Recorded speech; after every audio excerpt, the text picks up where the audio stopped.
মুখে কালো কাপড় বেঁধে নওগাঁ সরকারি বালিকা বিদ্যালয়ের এক শিক্ষার্থীর নীরব প্রতিবাদ। নওগাঁ প্রতিনিধি একে নোমানের পাঠানো তথ্য ও ভিডিও চিত্রে দেখুন বিস্তারিত। জীবিত আসিয়াদের নিরাপত্তা দিবে কে? এই স্লোগানকে সামনে রেখে নওগাঁয় শিশু ধর্ষণ ও নারী নির্যাতনের বিরুদ্ধে একক অবস্থান কর্মসূচি পালন করেছেন এক শিক্ষার্থী। সাম্প্রতিক সময়ে মাগুরায় শিশু আসিয়ার উপর নির্যাতনের ঘটনা এবং সারা দেশে লাগাতার শিশু ধর্ষণ ও নারী নির্যাতনের প্রতিবাদে সোমবার সন্ধ্যা 7:30 নওগাঁ জেলা শহরের মুক্তির মোড় কেন্দ্রীয় শহীদ মিনারে অবস্থান নেন নওগাঁ সরকারি বালিকা বিদ্যালয়ের 6ষ্ঠ শ্রেণীর শিক্ষার্থী ফাতেমা ছোয়া। হাতে প্রতিবাদী প্ল্যাকার্ড নিয়ে মোমবাতি জ্বালিয়ে ও মুখে কালো কাপড় বেঁধে নীরব প্রতিবাদ জানান তিনি।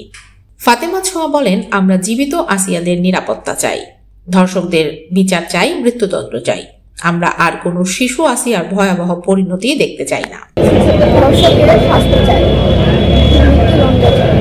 ফাতেমা ছোয়ার বাবা জনপ্রিয় ব্যান্ড যাযাবরের সঙ্গীত শিল্পী খাদেমুল ইসলাম ক্যাপ্টেন বলেন, আমাদের সন্তানরা আজ নিরাপদ নয়, প্রতিনিয়ত ভয় আর আতঙ্কের মধ্য দিয়ে দিন কাটছে।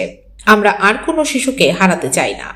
দ্রুত বিচার নিশ্চিত করে ধর্ষকদের সর্বোচ্চ শাস্তি কার্যকর করতে হবে। আমরা চাই যে আমাদের দেশের পরিস্থিতি সুস্থ সুন্দর হোক এবং সত্যিকারের স্বাধীন দেশ হোক।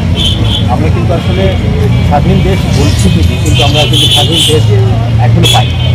কারণ আমরা যেভাবে ধর্ষণ চিন্তায় এগুলো লিপ্ত হয়েছে, আসলে প্রতিনিয়ত এভাবে আমরা শুধু এই আসিয়াকে না, আরও অসংখ্য মানুষ যেগুলো আমরা প্রতিনিয়ত দেখছি যে ক্ষতিগ্রস্ত হচ্ছে এবং বিপদের সম্মুখীন হচ্ছে। ফাতেমা ছোয়ার একক প্রতিবাদ সচেতন মহলে আলোড়ন সৃষ্টি করেছে।